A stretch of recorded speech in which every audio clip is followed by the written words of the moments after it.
why does much of the kind of the national sports media kind of all of a sudden still put the T Wolves as title contenders with Randall, but they didn't do that. They didn't feel the same with the Knicks. The That's Knicks one. are title contenders, man. Everyone's on the Celtics juice right now. Yeah, it's just it's very strange. Why? Who do they put over? Who do they put over the Knicks? No, but I'm saying it's the way they're treating Julius Randle when he's on the Knicks. It's almost like they need to trade him. They need to trade him. And then when he's on a Yeah. different team, oh, he's a title contender. Because They, it's the coverage around the Knicks is always funny. Because once again, if you look at Randall's stats, 24, 10, and 5 in all efficient numbers. And then you look at Towns, he averages 19, I think 10 and like 3 or 2. So it's yeah. it's not even it's like, and the Knicks had to give away a pick and Dante. You know what I'm saying? Yeah. So this trade is it's quite interesting. Quite interesting. Bro, one thing it is, I don't know what it is with the NBA media, but it's a lot of inconsistencies, right? One day they'll Very. praise you, another day they'll shit on you. But Randall himself, man, he's a New York legend, in my opinion. Jersey retirement's probably far fetched, but I think he'll be acknowledged like later on down the line as to be like a Knicks legend. Yeah, he has to be. I believe he made the All-Star team 3 times. Yeah, Yeah, All NBA twice. This is a like it's six he has a seasons great with the resume. Knicks. Yeah, he has a. I Yeah, mean, not 2019. yeah, not for the Hall of Fame, but like for like recognition. Like this is a good fucking player, man.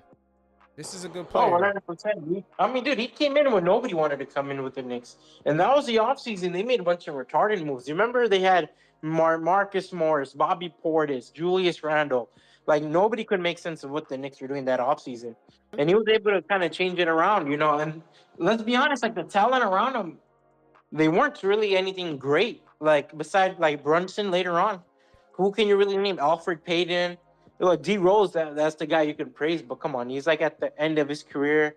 Um, RJ Barrett, young RJ Barrett's interesting, but he wasn't anything worth of a star. So it's like, like for the amount of players he had, or the amount of like talent around him, he made the most of it. So he deserves credit. Correct. Let's flip it to the Minnesota Timberwolves.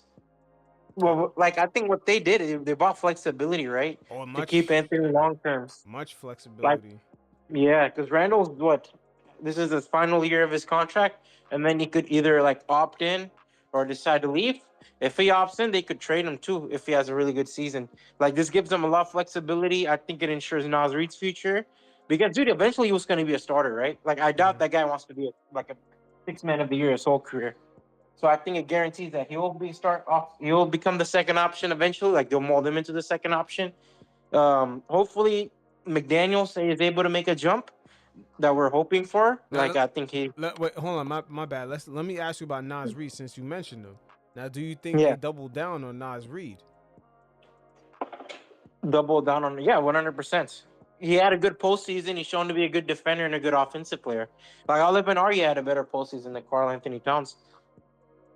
Okay, but here's another question I got for you.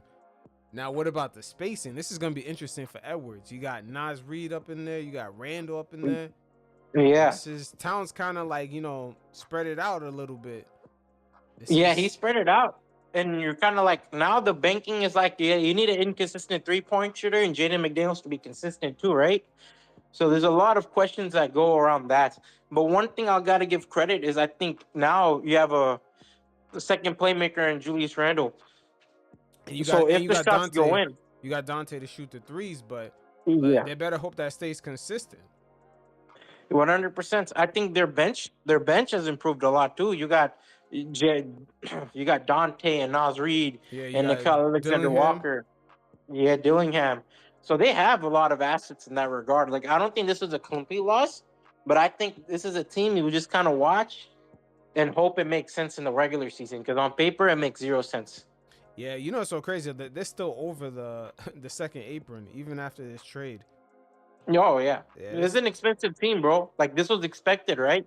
I Mhm. think we all expected it because, like, sure, 1 or 2 years they can be good, but then the third year when teams catch up, or teams like the Rockets maybe or Oklahoma finally become title contenders, then you kind of have to be like, yo, we're stuck. So I think this is kind of like this trade was to like kind of protect their future because besides Rudy Gobert, who's really an aging player on that team, really. I think Dante's at his peak if he's staying.